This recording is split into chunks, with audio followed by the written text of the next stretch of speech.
Hey, uh, my name is Nathan Altina. I am 25 years old.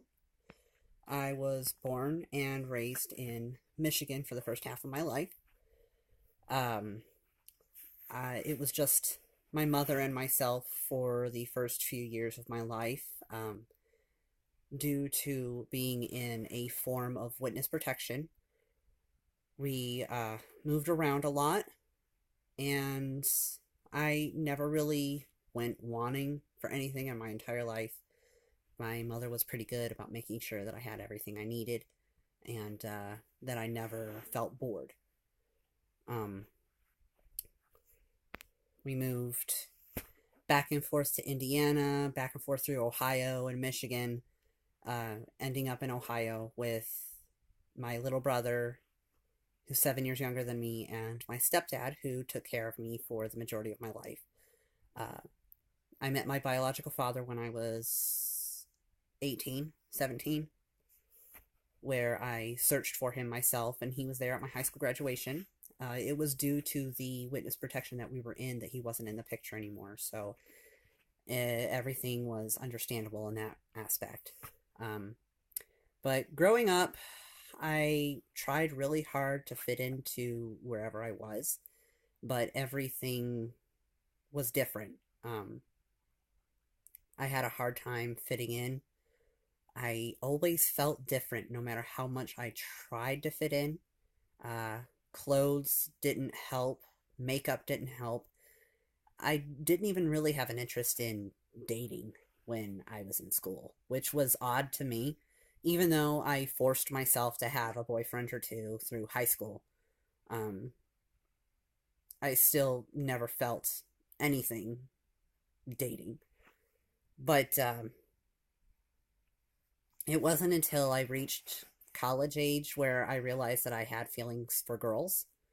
And I came out to my mother at 20 years old, uh, and brought my girlfriend over, and she didn't take it very well, honestly. She told me that I was hanging out with the wrong people and that I just needed to hang out with better people, and it took her a while to get used to and accept that I liked women.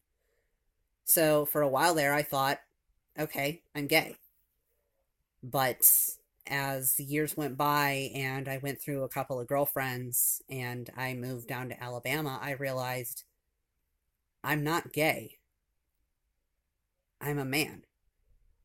And that took me years to realize because I never really thought about it. I didn't know what transgender was, and it's not something that was discussed about really. I mean, my mother was watching a TV show like Dr. Phil or something, or Andrew something, and there was a child on there that was 6 years old who was transgender and threatened to cut off her penis because she was in the wrong body. And I remember my mother telling me that she believes God puts some people in the wrong body sometimes. And I think that thought stuck in the back of my mind and it never went away. So I spent about 3 years going to doctors and therapists and talked talked to people. Um, and my therapist finally concluded, yeah, you are transgender and I think you would benefit from hormone treatment. So I got all of the necessary doctor's appointments out of the way, which made a few shocking discoveries with those. Uh, my very first time ever going to a gynecologist, the gynecologist told me that I had some massive scarring on the inside of my uh, vaginal opening, and told me that these were incision scars and that there was a very high possibility that I was intersex before when I was born. And there's also a high likelihood that my mother didn't even know. Now, that being said, being transgender made a lot more sense then. The awkward, unable to fit in anywhere